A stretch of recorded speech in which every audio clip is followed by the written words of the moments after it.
Bonjour, j'ai le plaisir d'accueillir Jean-Louis Ribes. Bienvenue. Vous êtes le président et fondateur d'une société qui s'appelle DSI. Alors, c'est une société de services, logistique, industrie, bureautique, j'en passe. Mais vous avez une particularité. Est-ce que vous pouvez nous dire de quoi il s'agit? D'abord, merci de m'accueillir. Alors, la particularité de cette entreprise DSI, c'est qu'elle salarie très fortement la personne handicapée, puisque sur 740 salariés, 85% d'entre eux sont des personnes handicapées éloignées de l'emploi. Alors, la particularité, c'est surtout parce qu'ils sont éloignés de l'emploi. D'accord. Alors, si on vient un petit peu en arrière, comment vous avez eu cette idée? D'où ça vient, cette entreprise? C'est quoi l'histoire? Alors, c'est une histoire relativement banale, puisqu'elle est issue, si vous voulez, à l'origine d'une demande de mes clients. Alors jusque-là, tout est banal. Simplement, je ne connaissais pas du tout le monde du handicap avant d'y pénétrer à travers cette demande.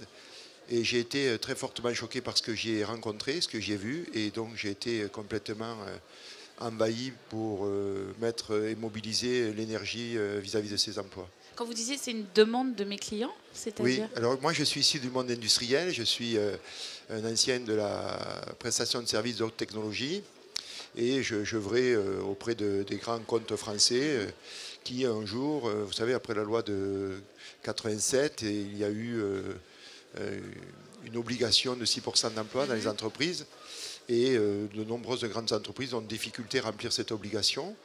Et de fait, à un moment donné, c'est arrivé jusqu'à moi. Et là, on m'a demandé si je voulais m'en soucier, faire une étude, ce que j'ai fait à titre gracieux. Et parcourant cette étude, étant donné que je n'avais pas de compétences particulières, je m'y suis consacré. Et puis j'ai découvert quelque chose de tout à fait étonnant, et avec une injustice flagrante qui m'a beaucoup interpellé. Et donc j'imaginais qu'on pouvait tout à la fois servir l'emploi à travers des prestations qui pourraient être même complexes.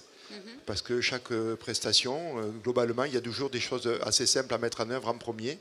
Et c'est comme ça que j'ai monté mon projet de DSI. D'accord. Alors aujourd'hui, ça en est où cette entreprise? Ça représente quoi en termes de chiffres? Alors, DSI, ça a 20 ans cette année. Et donc, on est ravis, on l'a fêté d'ailleurs.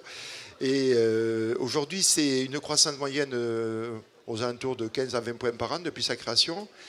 C'est un projet très personnel puisque j'ai démarré tout seul. Donc, vous voyez, aujourd'hui, on est plus de 740, un peu plus de 30 millions d'euros, avec des perspectives de développement qui sont importantes, voire très importantes. Oui, justement, c'est quoi l'ambition demain?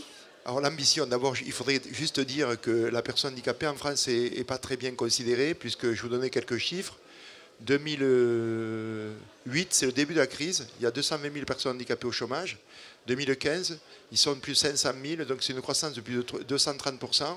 Et malheureusement, personne n'en parle. Alors, l'objectif principal de DSI, c'est de créer de l'emploi durable, qualifiant, pour que ces gens-là puissent retrouver une vraie dignité et une place qu'il aurait dû de citoyens en part entière dans une société qui est relativement difficile pour eux. Très bien, c'est tout le mal qu'on vous souhaite en tout cas. Merci beaucoup. Merci beaucoup, madame.